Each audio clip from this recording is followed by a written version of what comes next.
সুপ্রভাত বন্ধুরা, কেমন আছো তোমরা সবাই? আমাদের গল্পকথার নতুন আরও একটি ভিডিওতে তোমাদের সকলকে জানাই স্বাগতম। আশা করছি তোমরা সকলে খুব ভালো আছো, সুস্থ আছো, আর আমরাও বেশ ভালো আছি। তো এখন ঘড়িতে বাজে হচ্ছে সকাল 7:45। তো আজকের ভিডিওটা তোমাদেরকে সাথে নিয়ে এখান থেকেই শুরু করলাম। তো জাস্ট ঘুম থেকে উঠেছি, দেখো এখনও কিন্তু ওপর সমস্তটাই বাকি, গাছ টাছ তোলা কিচ্ছু হয়নি, এমনকি নিচের বাসি কাজও আজকে কমপ্লিট হয়নি। কি হয়েছে বলো তো, গতকাল তো কৌশিক বাড়ি এসছে, তখন প্রায় রাত 1:45 বাজে।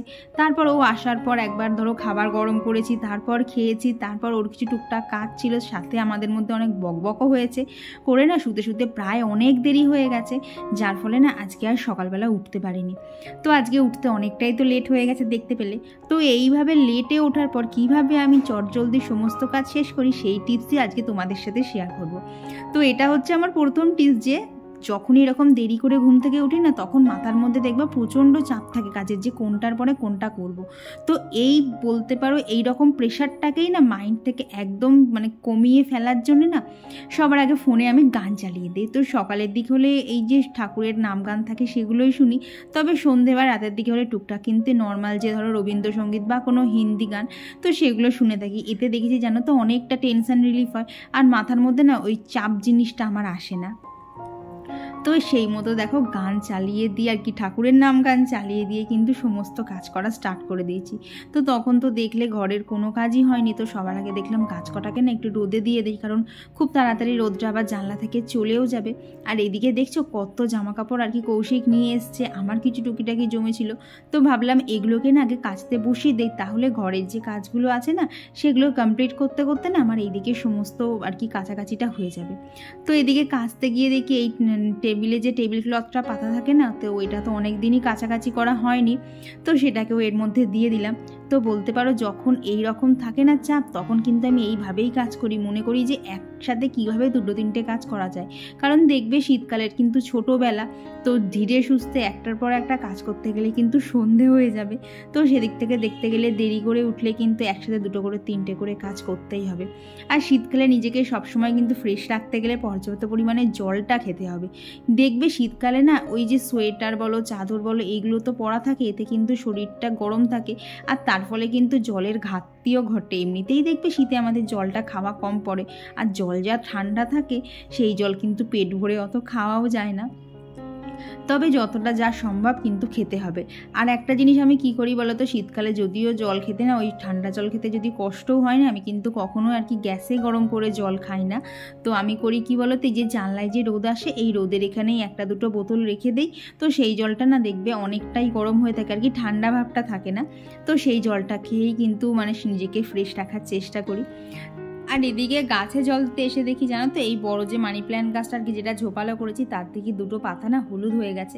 তো জানো তো এটা আমি শুনেছি যে মানি প্ল্যান্টের গাছের পাতা না যখনই আর কি হলুদ হয়ে যায়, তখনই কিন্তু সেই পাতাগুলোকে তুলে সবার আগে ফেলতে হবে, না হলে কিন্তু সংসারে একটা নেগেটিভ এনার্জি প্রবেশ করে যায়। তো সেই জন্য জানো তো যেই না দেখেছি সঙ্গে সঙ্গে আগে তুলে ফেলে দিয়েছি। কি বলো তো, গাছগুলোকে খুব যত্নে গড়া, তো ওদের থেকে না 1-2টো না পাতা ছিঁড়তে বড্ড মায়া লাগে, কিন্তু যখন হলুদ হয়ে যাবে তখন তো আর না ছিঁড়ে উপায় থাকে না। তো এই যে এদিকে কাছাকাছিও সমস্ত হয়ে গেছে। তো কৌশিক এসে দেখি ছাদে ঘুরপাক খাচ্ছিল, তো ওকে বললাম আমার সাথে একটুখানি হাত লাগাও, কারণ এমনিতেই ধরো ও বাড়ি থাকলে কাজ অনেকটাই বেশি থাকে। আর কি কাজ বেশি থাকে বলো তো, যখন আমি একা থাকি না, ওই আমার টিফিনের অত ঝামেলা থাকে না, কিছু একটা খেয়ে নিলেই হয়ে যায়। কিন্তু কৌশিক যখন বাড়ি থাকে তখন কিন্তু আলাদা করে টিফিনটা আমায় বানাতে হয়, আর সেই জন্য সময়টা অনেক বেশি থাকে। আর এই যে ও বাড়ি থাকলে কিন্তু অনেক খুচখাচ কাজগুলো হয়, যেমন ধরো এই যে গাছের টবগুলো এদিক থেকে একটু ওদিক করে দিলাম, কারণ সামনের যে শীতের ফুলগুলো ছিল না, সেগুলোতে প্রত্যেকটা গাছেই কিন্তু দেখতেই পাচ্ছ কত ফুল ফুটেছে। আর তো যে গাছগুলো গরমে সেগুলোকে একটুখানি দেয়ালের দিকে দিয়ে দিলাম, আর যে গাছগুলো শীতে সেগুলোকে না একটু সামনের দিকে দিয়ে আর কি ছাদটাকে সুন্দর করে সাজিয়ে নিলাম। তো এদিকে মোটামুটি কাজ কমপ্লিট। তো কৌশিক এখন যাবে বাজারে, ওকে কোন জিনিস কতটা কি আনতে হবে সেগুলোই সমস্তটা লিখে দিচ্ছিলাম। আর এইটা করতে গিয়ে যেন একটা দারুণ জিনিস চোখে পড়ে গেল। এইটা কি বলো তো, এইটা হচ্ছে আমাদের বিয়ের কার্ডের একটা মানে নিচে থেকে একটা লিখে দিয়ে তো তারপরে প্রিন্টারের ওখানে দিতে হয়, তো সেই জিনিসটাই। আর এটা কিন্তু আমার হাতের লেখায়। তো হট করে জানো তো এই পেজটা হাতে পড়ায় বেশ ভালো লাগছিলো, কিন্তু কৌশিক ওইদিকে দেখো হাফখানা ছিঁড়ে নিয়েছে, আর কি উল্টো পিটিও ফর্দ করেছিল, সেটাকে তুলে নিয়েছে। আমি ওকে বললাম তুমি এত দামি একটা জিনিস ছিঁড়ে ফেললে? বললো বিয়ে তো হয়ে গিয়েছে, আর রেখে কী লাভ। ভাবো কথাবার্তাগুলো এমন বলে না, মাথা গরম হয়ে যায়। তো এখন করে তো তোমরা তো জানোই আমি ভাত খাচ্ছি, তো কৌশিককেও বললাম যে তুমি যে দুদিন বাড়ি থাকবা তোমাকে ভাতই খেতে হবে, অন্য কিছু আমি খেতে দেবো না, কারণ আমার ভাত খাওয়াটা খুব দরকার। তো তুমি সপ্তাহে তো 5 দিন বাইরেই থাকছো, তো তখন তো আমি আর দেখতে যাচ্ছি না তুমি কি খাচ্ছ বা না খাচ্ছ। তবে বাড়ি থাকলে কিন্তু তোমাকে এই ঘি আলু ভাতে তারপরে কোনো একটা ভাজা এইসবই খেতে হবে। তো ওইদিকে না আগে মশলাটা করে নিলাম। আজকে করব হচ্ছে ফুলকপির একটু কষা করব, আর করব হচ্ছে সয়াবিনের তরকারি। তো এইটার ক্ষেত্রে দেখবেন নিরামিষের ক্ষেত্রে কিন্তু প্রায় একই রকম মশলা থাকে, ওই জিরে আদা লঙ্কা বাটা এইসব। তো জানো তো মশলাটা আজকে একবারেই করে নিয়েছি। তো হাফ মশলা এই যে সোয়াবিনের তরকারির মধ্যে দিয়ে দিলাম, আর বাকি হাফটা দেবো হচ্ছে ফুলকপি কষায়। তবে দেখলাম জানো তো দুটো মশলা একেবারেই এক হয়ে যাচ্ছে, তো এইটার মধ্যে আর কি সোয়াবিনের তরকারির মধ্যে না একটুখানি চানা মশলা দিয়েছিলাম, এতে খেতেও ভালো লাগে আর স্বাদটাও একটুখানি পরিবর্তন হয়। তো ওদিকে সয়াবিনের তরকারিটা বসিয়ে দিয়ে এই যে এখানে ঘি আলু সিদ্ধ আর ভাত। তো নিরামিষ দিন মানে আমিষ দিন হলে হয়তো ডিমের অমলেট বা ডিম সিদ্ধ নেওয়া যেত, কিন্তু আজকে শনিবার নিরামিষ দিন কিছুই আর নেওয়া গেল না। আর এরই মধ্যে এই যে আমার আর একটা এনার্জি ড্রিঙ্ক চলে এসেছে, এই যে দুষ্টু। ওদেরকে দেখলে জানো তো ওদের সাথে খেলা করলে কিন্তু মনটা অনেকটা ফ্রেশ হয়ে যায়। কী হয় বলো তো, এই যে কৌশিক বাড়ি না থাকলে চুপচাপ একা একা বাড়ির মধ্যে না মানে নিজেরই কেমন লাগে। তবে ও যখন বাড়ি থাকে তখন কিন্তু বেশ গমগমে থাকে পরিবেশটা, তখন মনে হয় আমার এত কাজ কোথার থেকে আসে। মানে এমনিতেই কাজ বেশি থাকে, তবে ও বাড়ি থাকলে না মনে হয় যেন কাজটা আরও অনেকটা বেশি। আর এই যে আজকে ও বাজার থেকে নিয়ে এসছে হচ্ছে মেথির শাক। তো তোমাদের কার কার মেথির শাক খেতে ভালো লাগে অবশ্যই জানিও, তো আমার তো দারুণ লাগে। তো মেথির শাক বলো, ছোলার শাক, বেতর শাক, এগুলো তো শীতকাল ছাড়া পাওয়া যায় না, তাই অন্য সময় চাইলেও আর খাওয়া যায় না। তবে শীত যেই না পড়েছে আমি বলছিলাম যে তুমি আর লাল শাক এনো না, লাল শাক কলমি শাক তো সারা বছর ধরেই খাওয়া হয়ে থাকছে। তো শীতকালে না যে শাকগুলো শীতের উঠেছে সেইগুলো নিয়ে আসবে। আর স্পেশালি জানো তো এই শীতের শাকগুলো খেতে আমার ভীষণ ভালোও লাগে। আর জানো তো আমি এখন যখন ভয়েস দিচ্ছি তোমরা কিন্তু আমার গলাটা একটু ভারী ভারীও পাবে আর কি। গতকাল তোমাদের সাথে কমিউনিটি পোস্টে শেয়ার করেছিলাম না, এক জায়গায় নিমন্ত্রণ ছিল, তো সেখান থেকে আসতে গিয়ে কি ট্রেনে করে এসেছি, তো হালকা হালকা হাওয়াও খেয়ে গেছি, তো গলাটা না একটুখানি ভারী ভারী লাগছে। তো এরই মধ্যে দেখো রান্না করতে করতে একটু রাস্তাতেও বেরিয়েছিলাম। এই যে দুই ভাই এখানে সাইকেল চালাচ্ছে, মানে কী হয় বলো তো ওদের সাথে খেলা শুরু করলে না খেলা শেষই হয় না। তো এরই মধ্যে শাক ভাজাটা হয়ে গেছে, চলো এখন তাড়াতাড়ি করে ফুলকপিটা কষা করে নিই। আজকে তো নিরামিষভাবেই কষা করছি, তো এইটাই করে নেব ব্যাস, তাহলেই আজকের মতো রান্নাবান্না সব কমপ্লিট। কী হয় বলো তো কৌশিক এমন দিনে বাড়ি আসে না, মানে ঠিকঠাক যে একটুখানি ওকে ভালো মন্দ কিছু রান্না করে দেবো, কিন্তু যেটাই করতে যাই সেই নিরামিষগুলোই এসে হাতে পৌঁছায়, কি আর করা যাবে। আর তোমাদেরকে তো গত ভিডিওতে বলেছিলাম পিসি এখন 7-10 দিন মতো আসবে না, তো সমস্ত বাসন কিন্তু এখন আমাকে নিজেকেই মেজে নিতে হচ্ছে। আর এদিকে কিন্তু আমার কাজ প্রায় শেষের দিকে আর কি, সকাল থেকে পুরো প্ল্যান মাফিক। আর দেখলে তো মাঝখানে একটুও বসিনি, একদম স্টেপ বাই স্টেপ সমস্ত কাজ করে গেছি। কি বলো তো দেরি করে উঠলে না মাথার মধ্যে অত হেডেক নিলে হবে না যে কিভাবে কি করব, এতটা লেট হয়ে গেল। তখন মনে করতে হবে লেট করে উঠেছি, কিছু করার নেই, আগের সময় তো ফিরে যেতে পারবো না, তাই বেশি আর কি মাথায় চিন্তা না নিয়ে না একদম নিজের মতো করে পার্ট বাই পার্ট যদি কাজ করা যায় না, তাহলে দেখবে সমস্ত কাজই কিন্তু হয়ে যাবে। আর বললাম না পিসি আসছে না, তাই কিন্তু আমাকে বাসন মাজা বলো নিচের ঘর মোছা বলো সবটাই করতে হচ্ছে। তবে আজকে কৌশিক একটু ওপরটা মুছে দিয়েছে, তবে ও আবার যখন বাড়ি থাকবে না তখন আবার দুটো ফ্লোরই আমাকেই মুছতে হবে। তো চলো এদিকে কাজগুলো কমপ্লিট করতে করতে তোমাদের সাথে আরও কিছু কমেন্ট শেয়ার করে নিই। তো আমার গত ভিডিওতে কমেন্ট করেছিল পুষ্পা জয়স্টারি ব্লগ থেকে দিদিভাই, সোমা চৌধুরী দিদিভাই, এমবি কিচেন নানান ব্যঞ্জন থেকে দিদিভাই লিখেছে তোমার ব্লগ আজ ফার্স্ট দেখছি, হেয়ার টনিকটার নাম বলো। দিদিভাই আজকের ভিডিও শেষে সমস্তটাই বলে দিচ্ছি, তুমি প্লিজ দেখে নিও। আর কমেন্ট করেছে পাপড়ি কিচেন, শম্পাপাল দিদিভাই লিখেছে কেমন আছো, অনেক দিন পর কমেন্ট করলাম, তোমার ঠাকুরঘর খুব সুন্দর লাগে, থ্যাংক ইউ দিদিভাই। আর কমেন্ট করেছে তারা লাইফস্টাইল থেকে দিদিভাই, তো দিদিভাই লিখেছে ভ্যাকুয়াম ক্লিনারটা খুব সুন্দর হয়েছে, আমারও আছে, তবে বেশি ইউজ করি না, প্রচণ্ড আওয়াজ হয়। কি বলো তো দিদি ভাই একটু তো আওয়াজ সহ্যই করতে হবে। যখন দেখবে আমরা মিক্সার চালাই তখনও কিন্তু বেশ জোরে আওয়াজ হয়, তাই বলি কি আমরা মিক্সার চালাই না, কি বলো তো প্রয়োজন পড়লে সব কিছুরই দরকার লাগে। আর কমেন্ট করেছিল লিজা ব্যানার্জি, জয়শ্রী বিশ্বাস, রুনা ভ্লগস, নিয়োগী পৌলমী, লোপামুদ্রাদি, অরুণাচল প্রদেশ থেকে সিলেটি ব্লগার অরুন্ধতী দিদিভাই। আর কমেন্ট করেছিল সুস্মিতা, পিয়ালি মজুমদার, শ্রীপর্ণা চক্রবর্তী, দীপা, শ্রাবণী ভট্টাচার্য দিদিভাই। আর কমেন্ট করেছিল বাপ্পা বাপ্পু থেকে। তো দিদিভাই লিখেছে যা ঠান্ডা পড়েছে গোপাল সোনাকে গরম জলে স্নান করিও। তো দিদিভাই এটা কিভাবে করতে হয় সত্যি আমি জানি না, প্লিজ আমায় একটু বলে দিও। তো আবার অনেকক্ষণ পরেই দেখা হচ্ছে। তো বিকেলবেলা করে না একটু বাজারে গেছিলাম, তো আস্তে আস্তে প্রায় আজকে অনেকটা লেট হয়ে গেছে। আসার সময় ফুচকা খেয়েছি, প্লাস কালকে এক জায়গায় নেমন্তন্ন আছে, তো তারই গিফট কিনতে গেছিলাম। তো সেগুলো আর শেয়ার করিনি। তো কি গিফট কিনেছি দাঁড়াও তোমাদেরকে পরে দেখাচ্ছি, কারণ এখন দেখানোর তো পরিস্থিতি নেই। তো এখন এই যে 9:10 মতো, কোথায় গেল, এই যে 9:10 মতো বাজে। তো এই যে আমার দুই সাঙ্গপাঙ্গ চলে এসেছে। অবি সবাইকে বলো তো তোমরা কেমন আছো, একটু বলো তো তোমরা কেমন আছো। বল কেমন আছিস? ভালো নেই। ভালো নেই বাবা, কি বলো কি ভালো আছো? দাঁড়া একটু ওদের সাথে খেলা টেলা করে নেই, আর পরে দেখা হচ্ছে। আর দেখছো তো ভিডিও করব কি, দুজনে মিলে বাড়ির মধ্যে এত হল্লা করছে। আর ওদের সাথে তো তোমরা জানো আমার খেলতে ভীষণ ভালো লাগে, তো সেই জন্য আর সেইভাবে ভিডিও করা হয়ে ওঠেনি। তো এই দেখো বাজে হচ্ছে 11টা। বাবা 11:10 কখন বাজলো বাবারে। তো বাজে হচ্ছে 11:10। তো খাওয়া দাওয়া কমপ্লিট করে এই মানে ঘরে এলাম, আর ঠান্ডা জলে বাসনগুলো মাজতে গিয়ে না হাতের আঙুলগুলো পুরো শিরশির করছে। একদিন তো না রাতের বাসনগুলো মাজছিলাম না, মানে যে কটা ধরো দরকার লাগছিল মাজছিলাম, বাকি কটা রেখে দিয়েছিলাম, পিসি পরের দিন মাজছিল।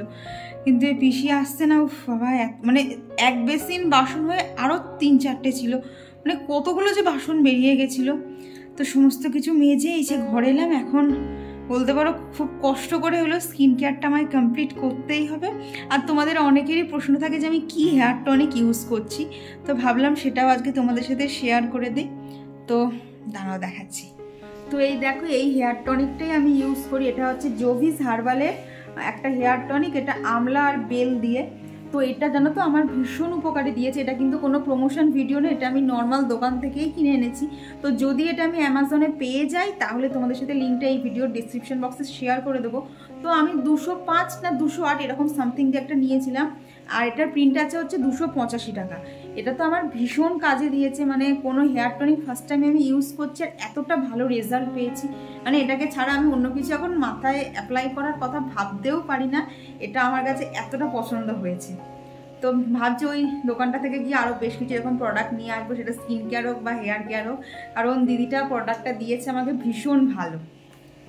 তো এটাকে তো আমাকে বলেছে তুলো করে মাথায় লাগাতে, কিন্তু বিশ্বাস করে অতটা ধৈর্য থাকে না যে তুলো করে এইভাবে সিথি কেটে কেটে দেবো। তো সেই জন্য কী করি বলো তো, আমি নর্মালেই দিয়ে থাকি।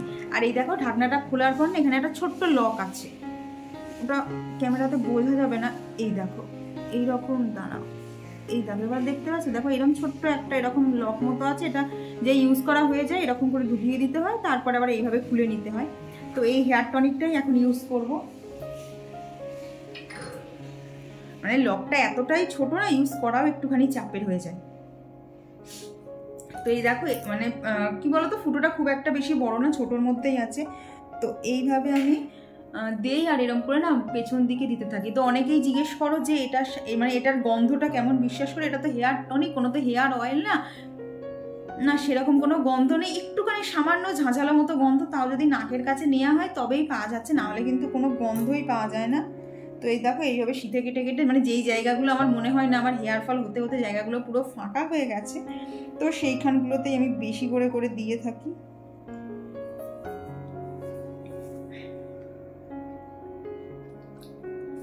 এবার কি বলতো এটা তো একদম লিকুইড ফর্মে, ওই জন্য না মাথায় দেওয়ার সাথে সাথে মাথাটা পেছন দিক করে নিতে হয়, না হলে না টনিকের যে মানে টনিকটা পুরো সামনের দিকে চলে আসে। তো এই দেখো এইভাবেই আমি দিয়ে থাকি, কারণ আমার বিশ্বাস করো অতটা ধৈর্য নেই তুলো করে করে বসে বসে লাগাবো। তো এইভাবে আমি দিই আর এইভাবে মাথাটা পুরো এইটা দিয়ে ভিজিয়ে দিই। তবে এটার একটা সমস্যা কি বলতো, টনিকটা না একটু ঠান্ডা প্রকৃতির। তো আমি যখন নিচ্ছিলাম তখনই আমাকে বলে দিচ্ছিল যে এটাতে না একটুখানি ঠান্ডা লাগারও চান্স থাকতে পারে। তো বলতে পারো প্রথম দুদিন আমার লেগে গেছিলো। তো এই দেখো এক্ষুনি কপালের সামনে দিয়ে চলে আসছিল। তো প্রথম দুদিন ঠান্ডা লেগে গেছিলো, তবে না এখন আর সেইভাবে কোনো অসুবিধা হচ্ছে না। এখন বলতে পারো মাথাটাও আমার সাথে সঙ্গ দিয়ে দিয়েছে। তো চলো এখন আগে ভালো করে অ্যাপ্লাই করে নিই, তারপরে আবার দেখা হচ্ছে। তো তোমরা যারা কোনো একটা ভালো হেয়ার টনিক খুঁজছো তোমরা কিন্তু এটা নিতে পারো, এটা ভীষণ আমার উপকারে দিয়েছে। আর তারপরে রাতের যা স্কিন কেয়ার, ওই একটুখানি আর কি মুখটা ফেস ওয়াশ দিয়ে ধুয়ে নিয়ে একটু টোনার, একটুখানি নাইট ক্রিম আর যেমন লিপ বাম দেই সেটাই অ্যাপ্লাই করে নেব। আর জানো তো আজকে আর চুলটা বিনুনি করলাম না, মাথাটা তো এমনিই ভেজা ভেজে, তাই একটা ক্যাচার দিয়েই আটকে দিলাম। আর শীত অবশ্যই কিন্তু বডি লোশনটা রাত্রে শোয়ার আগে মাস্ট, যাতে স্কিনটা সকালবেলা একদম নরম নরম থাকে। আর এখন তো দিনটা প্রায় শেষের দিকে হয়ে গেছে, তো দেখছি তো সকালবেলা দেরি করে উঠি বা তাড়াতাড়ি করে উঠি, এই প্রতিটা রুটিনে কিন্তু আমাকে ডেলি মেনে চলতে হয়। তো এই যে আমার স্কিন কেয়ার একদম ডান, নিচে এখানে গাছ নামানো কমপ্লিট, যেখানে যা গাছ থাকে সেখানে রেখে দিয়েছি। আর এই যে এদের দুজনকে এখন এখানেই ঝুলিয়ে দিচ্ছি, মানে এই দিকটাতে দাঁড়ালে দেখো চারিদিকে শুধু গাছ আর গাছ হচ্ছে।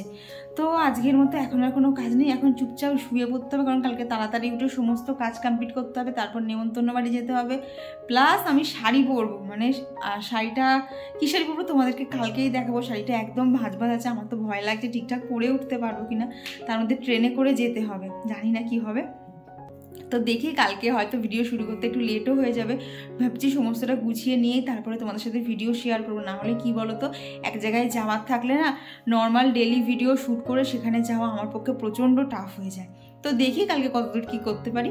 তো চলো আজকের জন্য টাটা, দেখা হচ্ছে খুব তাড়াতাড়ি আবার একটা সুন্দর ভ্লগ নিয়ে তোমাদের সাথে পরবর্তী ভিডিওতে। আর এটা খুব একটা এক্সাইটিং ভ্লগও হবে, তো প্লিজ তোমরা দেখো কিন্তু। তো চলো আজকের জন্য টাটা।